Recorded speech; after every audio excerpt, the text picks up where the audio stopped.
start right here with Bill Rabinowitz. Really clearly the game plan was to open up the passing game. How do you think you played? What was it like? I mean, quite a contrast from last week. You didn't have much pressure. You were flawless. Yeah, I think we had a great scheme in our passing attack, and the coaches did a great job of dialing up some great plays, and offensive line blocked well, receivers caught the ball well, and running backs ran hard, and we had some great plays, but a couple mistakes we got to clean up. All right, we're going to come over here to Spencer Holbrook.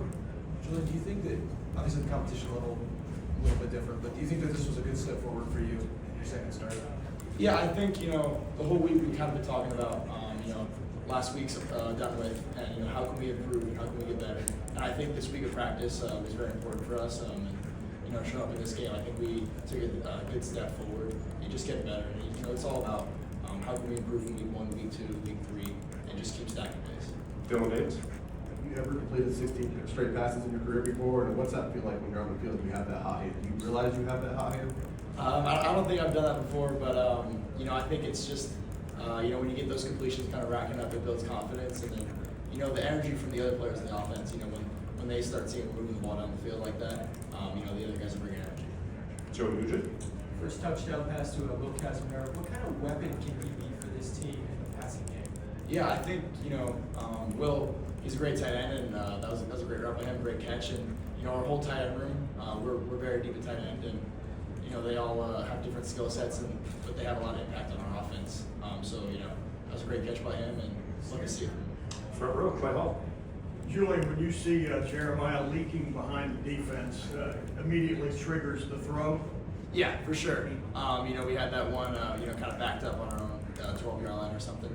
But we practiced that play all week, and it was awesome to go see us execute it. Go over here to the right side, Cameron T. Robinson. Julian, right here. Do you go into a Texas game where, obviously the game plan is a little more conservative, and they want you to throw it a lot more today, and you can throw it around the field to a bunch of different weapons?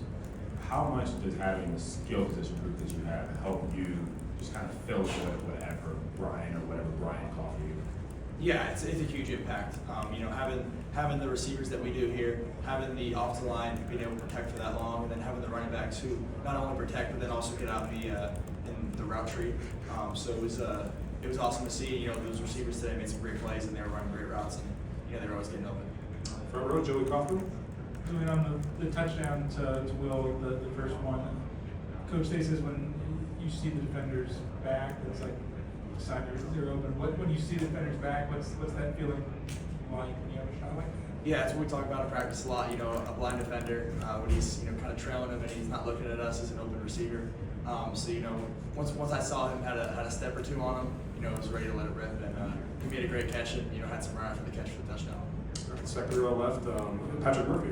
Julian, Coach Dates talked about building off of this, knowing this was an overmatched opponent.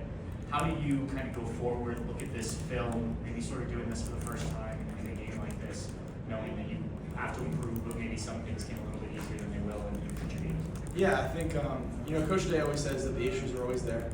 So we made some great plays today, but there's definitely stuff to clean up. The turnover that I had in the red zone, can't have that. We can't turn the ball over as a quarterback. So definitely stuff to clean up. And we watch the tape, and we need to grow from it and be ready for next week. We'll go over here to Stephen Means. Julian, speaking of your one incompletion on today, what's the conversation like when you make a throw like that? Was it maybe just like a good throw? Was it a bad decision? What did you guys talk about when you got a chance to see that play? Yeah, it was a bad decision on my part, and we just gotta watch the tape and move on and learn from it because can't have those mistakes. We'll go over here to the front row, Jeff Gilbert. Julian, how well are you at the line before the snap, really understanding I know where the ball's going to go in this play, or are you having to wait for it to develop a little bit and decide then, or are you really seeing them really well start? Yeah, there's definitely some pre-snap element to it. That's from the preparedness that that the coaches have for us. But you also have to let the defense kind of dictate where it goes based on their drops.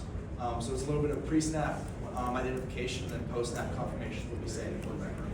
All right, then last question in the back left.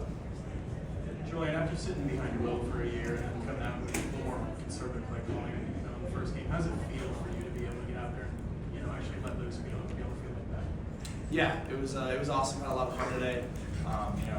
can't say enough about the receiving room, the running backs, and the offensive line. Just everyone doing their part and making the offense move. All right, Julian, thank you very much. Thank you. Appreciate it.